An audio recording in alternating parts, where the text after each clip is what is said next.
Sans le rêve, peut-être qu'il y a une bonne partie de la vérité qui nous échapperait. C'est très exactement d'ailleurs pour cela que le mot rêve a été utilisé pour la première fois dans un livre de Malebranche qui portait justement sur la recherche de la vérité. Ce rêve est nécessaire pour nous, pour chaque être humain, pour découvrir la pluralité de l'être humain. On pourrait bien sûr le dire avec un petit moment d'émerveillement, avec cette phrase de Shakespeare que nous sommes faits de l'étoffe des songes. Mais sans cela, est-ce que réellement notre vie aurait une saveur? Est-ce qu'elle aurait une valeur? On peut peut-être aussi remarquer que le rêve, c'est un concept que l'on utilise justement lorsque on ne rêve pas. C'était Paul Valéry qui l'avait remarqué en premier cela.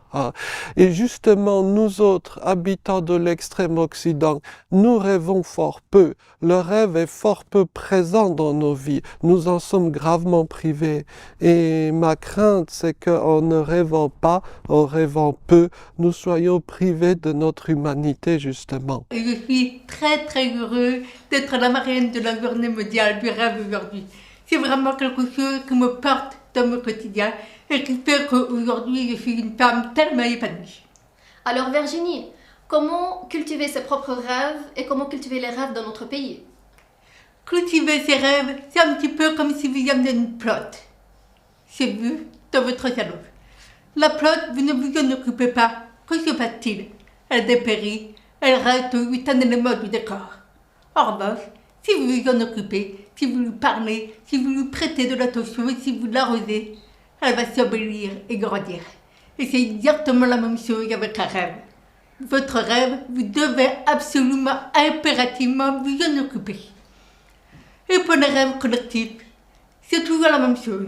Les rêves collectifs commencent toujours avec des rêves individuels.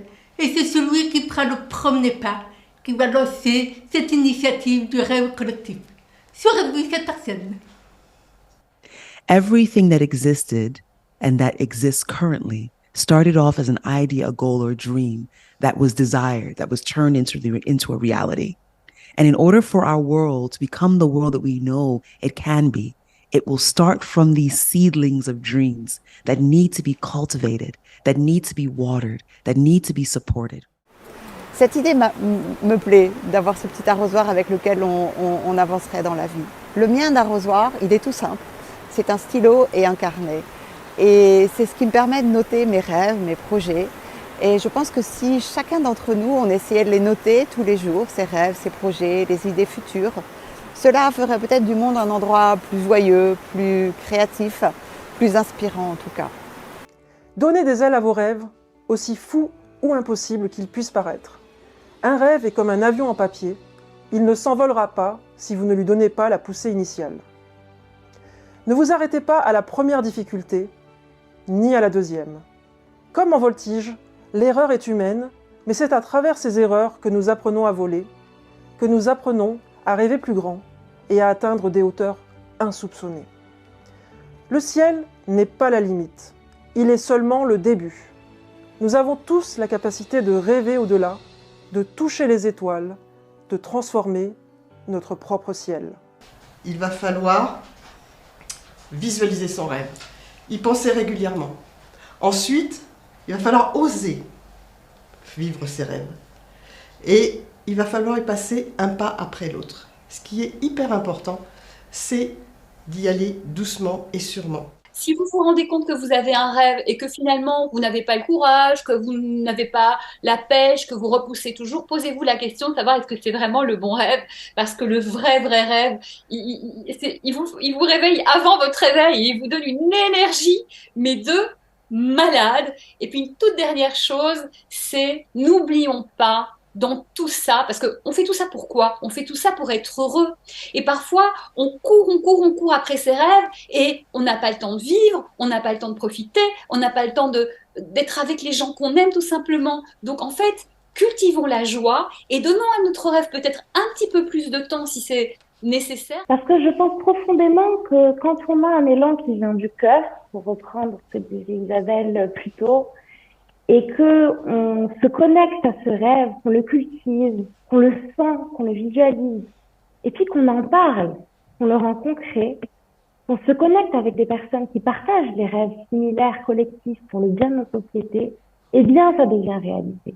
Ça prend du sens et ça nous épanouit, nous, et ça nous fait tous avancer en tant qu'humanité. Nos rêves, ce sont ce qui nous donne la force de continuer, même lorsque la bataille semble acharnée.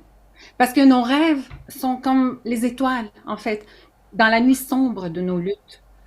Ils nous guident, ils nous inspirent, ils nous rappellent pourquoi nous nous battons. Le message que je peux donner, c'est vraiment d'aller chercher au fond de son cœur les rêves qu'on avait potentiellement quand on était gamin, si on n'en a plus aujourd'hui. C'est d'écouter son cœur, d'essayer de libérer justement cet enfant intérieur, écouter ce qui te fout les poils, ce qui te fait vibrer, ce qui te prend aux tripes. Et moi, quand j'ai couru mon premier marathon en 2013, j'avais la conviction profonde, jusque dans mes tripes, que ça allait changer ma vie. Pour s'autoriser à être et pour vraiment croire en son rêve, il y a quelque chose qui est essentiel, c'est croire en soi. D'après moi, ça passe par l'expression de qui on est. Et ce qui nous caractérise au plus profond de nous, ce sont, à mon sens, nos émotions. Et l'accueil et la compréhension de ces émotions font la force de qui on est. Et vous savez quoi ? La nature est plutôt bien faite parce qu'en fait, en chacun de nous, on a des pouvoirs magiques. On a ce qui nous permet aujourd'hui d'accueillir ces émotions, de les mettre en action de façon constructive pour être vraiment soi. Chacun, finalement, est en capacité un jour de réaliser son rêve. Alors, évidemment, parfois la rupture, en l'occurrence, c'est un licenciement économique pour moi, mais la rupture de tout ordre peut favoriser ce moment où on se pose et on se dit, mais pourquoi je suis là ?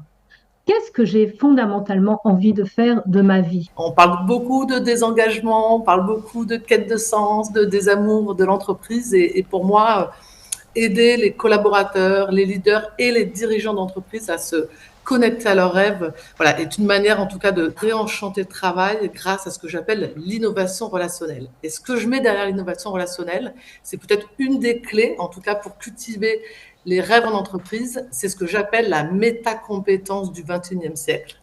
Et c'est la métacompétence de la reliance. Et tous les invités en ont parlé. Moi, derrière la reliance, j'y mets cette capacité à se relier à soi, et notamment à ce qui nous fait vibrer, à se relier à l'autre, et ce qu'on a envie de vivre avec chacun et chacune qui nous entoure, et enfin se relier là à l'entreprise, mais peut-être plus largement au monde.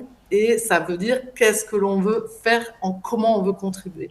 C'est qu'à partir du moment où on ne croit plus en ses rêves, il quitte la réalité.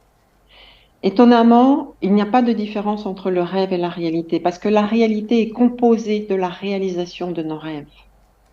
Et donc, nous avons à être vigilants sur les rêves et sur les intentions qui nourrissent ces rêves, et l'intention ne doit pas cesser.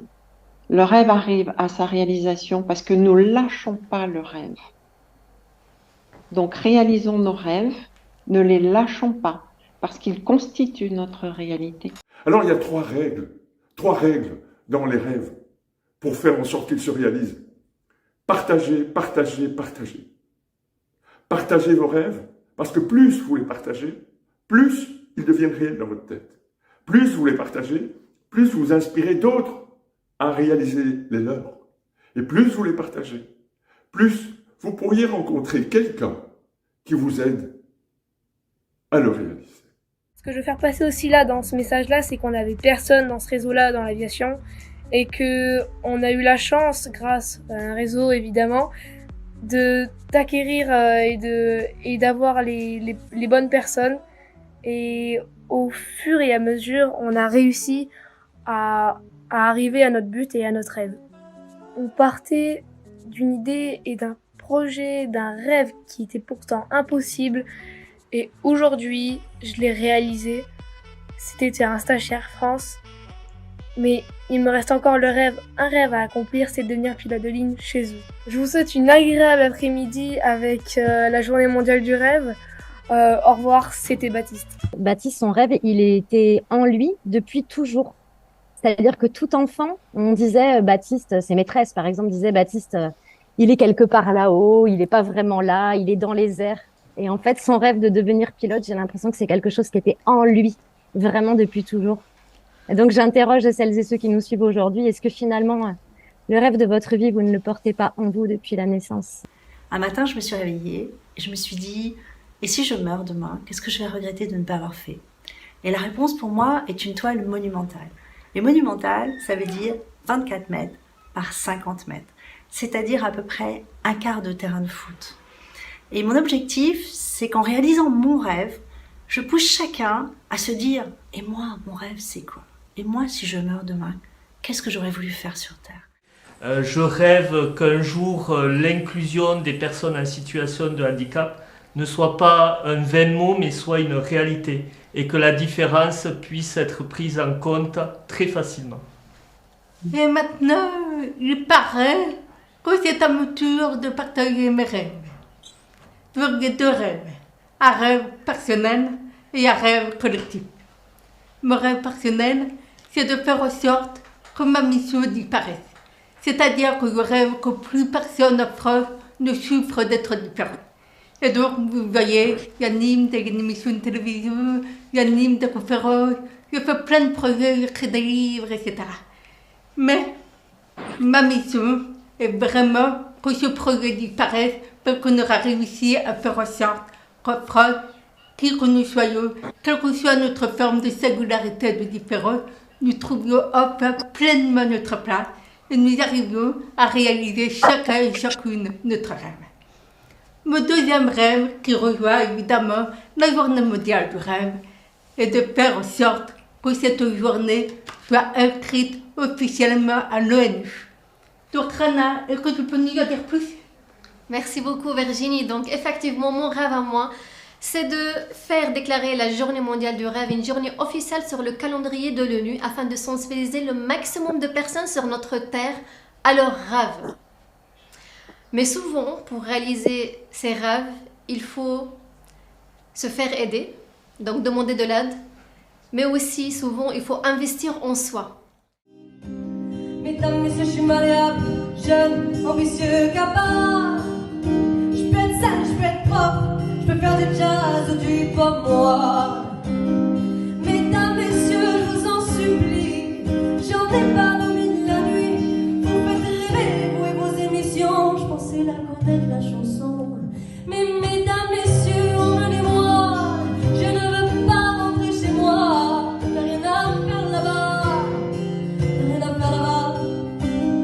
Mesdames, messieurs, me laissez pas, je ne veux pas rentrer chez moi. J'ai rien à faire là-bas, je n'ai rien à faire là-bas.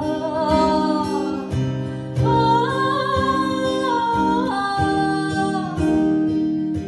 oh.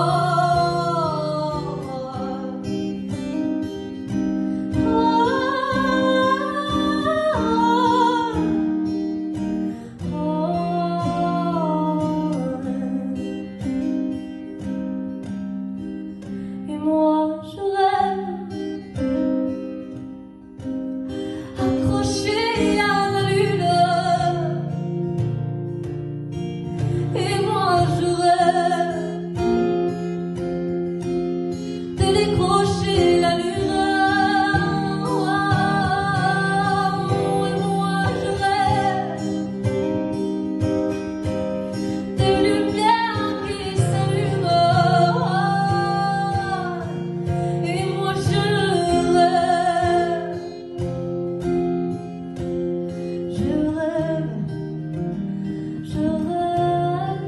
et moi je rêve, accroché à la lune.